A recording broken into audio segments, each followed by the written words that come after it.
ഈ വെക്കേഷൻ കുറച്ച് സ്പെഷ്യലാണ്. അടുത്ത മാസം മുതൽ ജോലി തുടങ്ങുന്നതിനാൽ അതിനു മുമ്പ് കുടുംബത്തോടൊപ്പം കുറച്ച് സമയം ചെലവഴിക്കാനായി ഞങ്ങൾ എല്ലാവരും ചേർന്ന് നാട്ടിലേക്ക് യാത്ര തിരിച്ചു. എറണാകുളത്ത് നിന്ന് കണ്ണൂരിലേക്കുള്ള യാത്ര. ഞാനും മമ്മിയും ബ്രദറും എൻ്റെ കസിൻ ചേട്ടായും കൂടെ കൂടിയിട്ടാണ് പോയിട്ടുണ്ടായിരുന്നത്. വഴിയാകെ നല്ല മഴയും മനോഹരമായ റോഡും ഒക്കെയായിരുന്നു. ഞങ്ങൾ തൃശ്ശൂർ എത്തിയപ്പോഴത്തേക്കും വിശന്നു തുടങ്ങി. അങ്ങനെ ശരഭണഭവനിൽ കയറിയിട്ട് ഞാൻ നല്ല പൊങ്കലൊക്കെ കഴിച്ചു. പിന്നെ കൂടെ ചേട്ടനൊക്കെ ഉണ്ടായിരുന്നു. അവർ മസാല ദോശയൊക്കെയാണ് കേട്ടോ കഴിച്ചത്. അതെല്ലാം കഴിഞ്ഞിട്ട് നമ്മൾ വീണ്ടും യാത്ര തിരിച്ചു. തൃശ്ശൂർ വരെ നമ്മൾ പോയിട്ടുള്ളത് എറണാകുളം ടു അങ്കമാലി അങ്ങനെയാണ് പോയത്.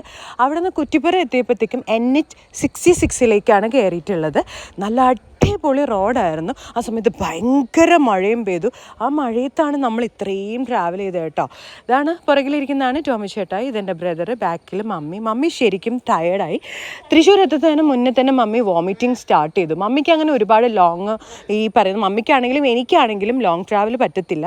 കാരണം എന്ന് വെച്ച് കഴിഞ്ഞിട്ടുണ്ടെങ്കിൽ ഞങ്ങൾക്ക് ട്രെയിനാണ് ഏറ്റവും കൂടുതൽ കംഫർട്ടും ഏറ്റവും കൂടുതൽ സുഖവും, പിന്നെ ഫ്ലൈറ്റും. അല്ലാതെ ഈ കാറിലൊന്നും പോവുക, ബസ്സിൽ പോവുക എന്ന് പറഞ്ഞു കഴിഞ്ഞാൽ ഞങ്ങളെ കൊണ്ട് പറ്റാത്ത കാര്യം തന്നെയായിരുന്നു. പക്ഷെ ഒരു വിധത്തിൽ അഡ്ജസ്റ്റ് ചെയ്തു. പല സ്ഥലങ്ങളിലായിട്ട് നമ്മൾ പോയിട്ടുള്ളത് EVയിലാണ്, ഇലക്ട്രിക് വെഹിക്കിളിലാണ്. അപ്പോൾ പല സ്ഥലത്തും ചാർജിങ് സ്പോട്ടുകൾ വേണ്ടി വരും. അങ്ങനെ ചാർജൊക്കെ ചെയ്ത് കുറേ സ്ഥലത്തൊക്കെ നിർത്തി. അപ്പോൾ എനിക്ക് അവിടെ ഇരുന്നിട്ട് ഒരു ഗെറ്റ് റെഡി വിത്ത് മീ എടുക്കണം എന്നുണ്ടായിരുന്നു. വെറുതെ ചുമ്മാ എൻ്റെ പുറകിൽ ഒരു ഭായിയൊക്കെ നോക്കി നിൽക്കുന്നുണ്ടായിരുന്നു. ഞാൻ കണ്ണൊക്കെ എഴുതി കുറച്ച് നേരം അവിടെ ഷോ കാണിച്ചു. പബ്ലിക്കലി ഇരുന്നിട്ട് കണ്ണൊക്കെ എഴുതിയിട്ട് കുറേ നേരം അവിടെ ഇരുന്നു.